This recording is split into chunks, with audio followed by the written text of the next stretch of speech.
kama kweli sisi wa vyama vya siasa tunajali kweli chaguzi katika nchi hii, then tuna wajibu wa kuhakikisha kwamba mazingira ya chaguzi hizo yanawezesha chaguzi ziwe huru na za haki.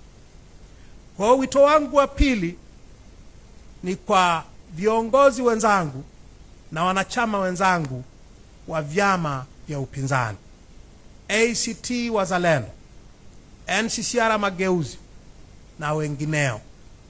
Jukumu lililo mbele yetu sio kujiandaa kwenda kuchinjwa kwenye uchaguzi mkuu wa mwaka huu, kwa sababu wote tunajua tukienda kwenye uchaguzi huu kwa tume hii, kwa wasimamizi hawa, kwa katiba hii, kwa sheria hizi, tunaenda kuchinjwa.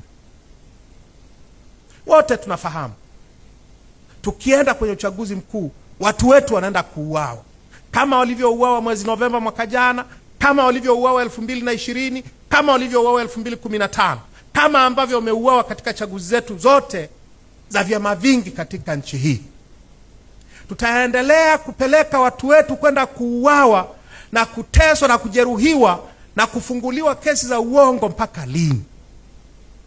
Wito wangu kwa viongozi wa vyama pamoja na wanachama wao, tuunganishe nguvu, tupiganie mfumo huru na wa haki wa chaguzi zetu.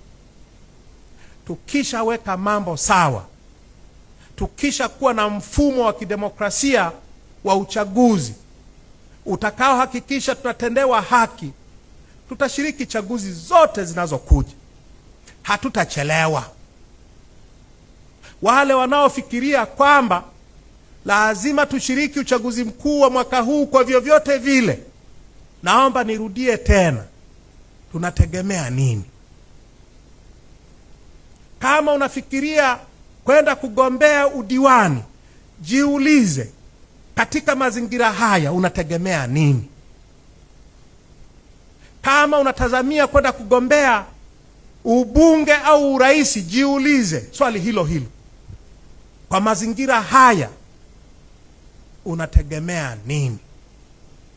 Unategemea haki gani ambayo hatujaiona mwaka jana, ambayo hatukuiona 2020, ambayo hatukuiona 2019, ambayo hatujaiona katika chaguzi zote za vyama vingi katika nchi yetu?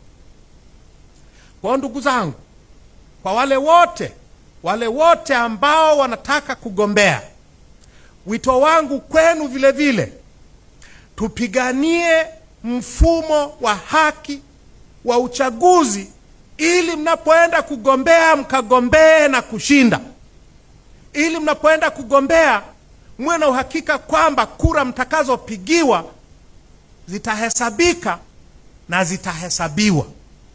Sasa hivi hakuna tena uhakika huo. Kwa wale wote mnaotaka kugombea, tuhakikishe kwamba tunapambana kutengeneza utaratibu bora zaidi wa uchaguzi, ili tunapoenda kwenye kampeni za uchaguzi tusiende kupigwa mabomu, tusiende kuwekewa kila aina ya kizingiti, ili tunapoenda kwenye uchaguzi kura za watu wetu halali zikahesabiwe na zikahesabike. Sio masanduku ya kupigia kura yakajazwe kura haramu ili kuiongezea CCM ruzuku, kuiongezea CCM viti maalum haramu, ili kuiwezesha CCM kuendelea kutawala.